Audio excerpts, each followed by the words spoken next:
കുറച്ച് വെള്ളം വേണം.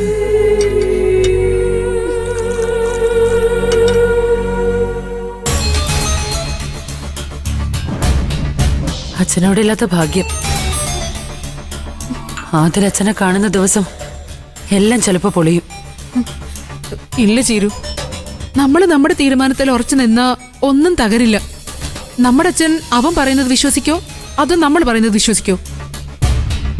ഈ ധൈര്യമൊന്നും ചേച്ചിക്ക് ആദിലിന്റെ മുമ്പിൽ വെച്ച് കണ്ടില്ലല്ലോ. അവന് മറ്റുള്ളവരെ കാര്യങ്ങൾ ബോധ്യപ്പെടുത്താൻ നമ്മളെക്കാളും കഴിവുണ്ട്. എന്തായാലും ആദിലച്ഛനെ കണ്ട അച്ഛന്റെ മനസ്സിൽ ഒരുപാട് സംശയങ്ങളും ചോദ്യങ്ങളും ഉയരാൻ സാധ്യതയുണ്ട്. അത് നീ പറഞ്ഞത് ശരിയാ. ആദിൽ അച്ഛനെ കണ്ട സ്വർണം ഗുണ്ടകൾക്ക് ഞങ്ങളെ തിരിച്ചു നൽകിയെന്ന് പറഞ്ഞത് കള്ളാണെന്ന് അച്ഛൻ എന്തായാലും ബോധ്യപ്പെടും. അതെ, അതിന് നമ്മളൊരു ഉത്തരം കണ്ടുപിടിച്ചേ പറ്റൂ. ചേരു, ഞാൻ ഇപ്പൊ തന്നെ രഘുവേട്ടനെ വിളിച്ച് കാര്യം പറഞ്ഞാലോ? അത് വേണ്ട. രഘുവേട്ടനും ദാസങ്ങളും ചിലപ്പോ രജിസ്ട്രേഷന്റെ തിരക്കിലായിരിക്കും. അത് കഴിഞ്ഞിട്ട് എന്തായാലും രഘുവേട്ടൻ ചേച്ചിയെ വിളിക്കുമല്ലോ, അപ്പൊ സംസാരിച്ചാ മതി. എങ്കിലതാ നല്ലത്. ചിരു, ആദിത്യൻ എന്ന പേരില് അച്ഛനെ വിളിച്ചത് ഇവനായിരിക്കുന്നല്ലേ നമ്മൾ വിചാരിച്ചത്? അതെ, പക്ഷെ ഇപ്പൊ എനിക്ക് തോന്നുന്നത് അത് വേറെ ആരോ ആയിരിക്കുമെന്ന്. ഇയാള് തന്നെ ആയിരുന്നെങ്കിൽ അച്ഛൻ വീട്ടിലുണ്ടോന്ന് വിളിച്ചു ചോദിച്ചിട്ടല്ലേ വരൂ. എനിക്കൊന്നും മനസ്സിലാവുന്നില്ല ചിരു. എന്റെ ദൈവമേ, ആ സ്വർണം തരുമ്പോ കുറച്ച് സമാധാനം കൂടെ തന്നൂടായിരുന്നോ? ദൈവം എല്ലാം ഒരുമിച്ച് തരില്ല ചേച്ചി. അച്ഛൻ പറഞ്ഞത് ഓർമ്മയില്ലേ, അർഹതയില്ലാത്ത സ്വത്ത് സ്വസ്ഥതയും സമാധാനം തകർക്കുമെന്ന്.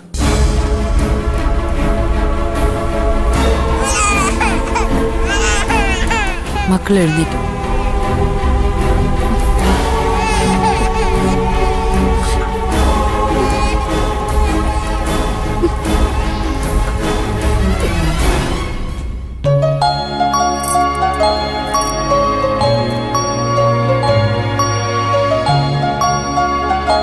കാര്യങ്ങളെല്ലാം ഭംഗിയായി കഴിഞ്ഞ സ്ഥിതിക്ക് ഇനി ഈ സ്ഥാപനം പഴയതിലും ഭംഗിയായി കൊണ്ടുപോകേണ്ടത് നിങ്ങളുടെ കടമയാണ്. അത് പിന്നെ ഞങ്ങളെ കൊണ്ട് കഴിയുന്ന പോലെല്ലാം ഭംഗിയായിട്ട് കൊണ്ടുപോകാനല്ലേ ഞങ്ങൾ നോക്കുള്ളൂ. അതെ, ഇപ്പൊ ഇതെന്റെ ജീവിതത്തിലെ അവസാന പ്രതീക്ഷ. രഘു ധൈര്യമായിട്ടിരിക്കെ. ഈ സ്ഥാപനം കൊണ്ട് എന്നും രഘുവിന് നല്ലതേ വരൂ. എന്റെ അച്ഛന് ഇന്ന് സമൂഹത്തിലുള്ള നിലയ്ക്കും വിലയ്ക്കുമുള്ള എല്ലാ കാരണവും ഈ സ്ഥാപനം ഒന്നുകൊണ്ട് മാത്രം വന്നതാണ്.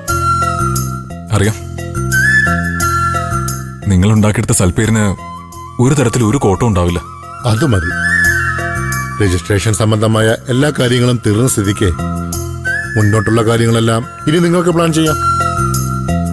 വൈകിക്കാതെ തന്നെ എല്ലാം സ്റ്റാർട്ട് ചെയ്യാനാ ഞങ്ങളുടെ തീരുമാനം. അല്ല, ഈ കാര്യങ്ങളൊക്കെ ഇത്രയായ സ്ഥിതിക്ക് എന്റെ കാര്യം കൂടി ഒന്ന് പരിഗണിക്കണം. ചേട്ടന്റെ കാര്യം മറന്നിട്ടില്ല. ഇതിരിക്കട്ടെ, 10,000 രൂപയുണ്ട്. ഇതുകൂടെ വെച്ചോ. ഇത് കാര്യം, ഇത് വേറൊരു 10,000. ഇത്രയും വലിയൊരു കച്ചവടം നടന്നിട്ട് രണ്ടു കൂട്ടരും 10,000 തന്നെ ഒതുക്കിയത് ശരിയായില്ല. എന്റെ ധനേട്ട, ഇനി ചെലവുകൾ തന്നെയല്ലേ. കാര്യങ്ങളൊക്കെ ഒന്ന് നന്നായി വന്നാ വേണ്ട രീതി കണ്ടോളാന്നേ. അങ്ങനെയാണെങ്കിൽ ഓക്കെ. അല്ലെങ്കിലും പണത്തേക്കാ വലുതല്ലേ ബന്ധങ്ങള്. അതവനറിയാം. അതെ അതെ.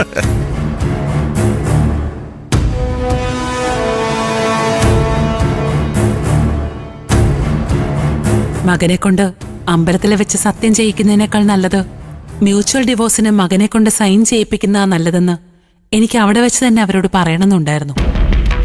പിന്നെ മഞ്ചാടി കൂടി എന്റെ കൂടെ ഉണ്ടായിപ്പോയി. കൂടുതലൊന്നും പറയാതിരുന്നത് നന്നായാനോ. അമ്പലത്തിൽ വെച്ച് നീയും അങ്ങനെ പറഞ്ഞ ആ സ്ത്രീയും നീയും തമ്മിൽ പിന്നെന്താ വ്യത്യാസം?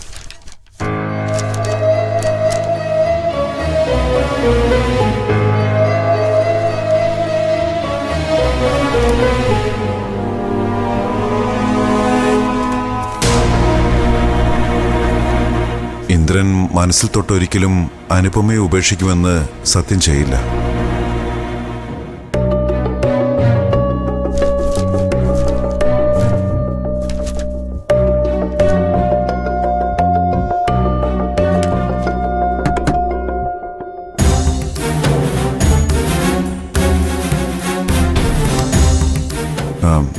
അനുപമയും മകനും ഇല്ലാതെ ഇന്ദ്രന് ഒരിക്കലും ജീവിക്കാൻ കഴിയില്ലെന്ന് ഹർഷ പറയുന്നേ.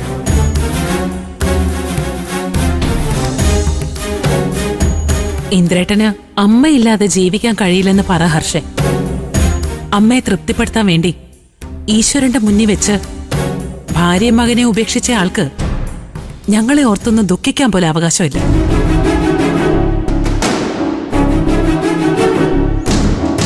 ഇനി അതുകൊണ്ട് ആ സ്ത്രീ ഹർഷയുടെ അടുത്ത് വന്ന ഒരു കാര്യം നീ പറയണം.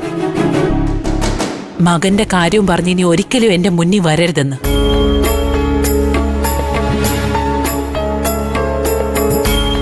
ഹർഷ പറഞ്ഞിട്ടാണ് അവരെന്റെ അടുത്ത് വന്നേന്നൊന്നും അല്ല ഞാൻ പറഞ്ഞത്. പക്ഷേ ഹർഷയെ കാണാൻ തുടങ്ങിയതിന് ശേഷമാണ് അവർക്ക് വീണ്ടും പഴയ ഊർജമൊക്കെ തിരിച്ചു കിട്ടിയിട്ടുള്ളത്.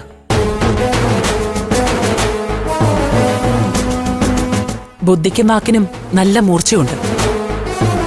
നിങ്ങൾ രണ്ടുപേരും ചേർന്ന ഒരു സംഭവമാണെന്നൊക്കെ എനിക്കറിയാം. പക്ഷേ എന്നെ ഇന്ദ്രേട്ടനും തമ്മിൽ പിരിക്കാൻ നിങ്ങൾ ആരും ഇനി വേർപ്പൊഴുക്കണ്ട. അല്ലാതെ തന്നെ ഞാൻ ഒഴിഞ്ഞു തന്നിരിക്കുന്നു എന്ന് പറയാനും കൂടിയാണ് ഞാൻ വന്നത്. ഞാൻ പോവുക ഹർഷ. ഇനി നമ്മൾ ഇതുപോലെ കാണണമെന്നില്ല.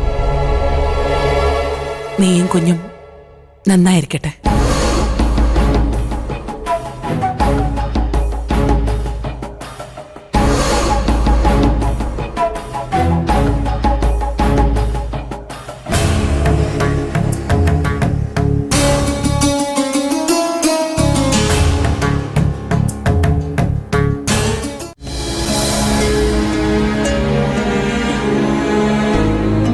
അനു, ഞാൻ കൊണ്ടുവന്ന് വിടണോ?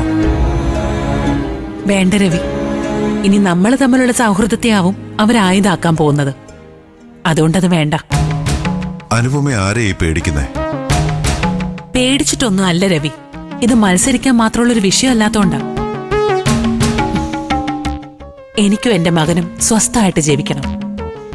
അതിന് ഈ യുദ്ധം നിർത്തുന്നതാ നല്ലത്.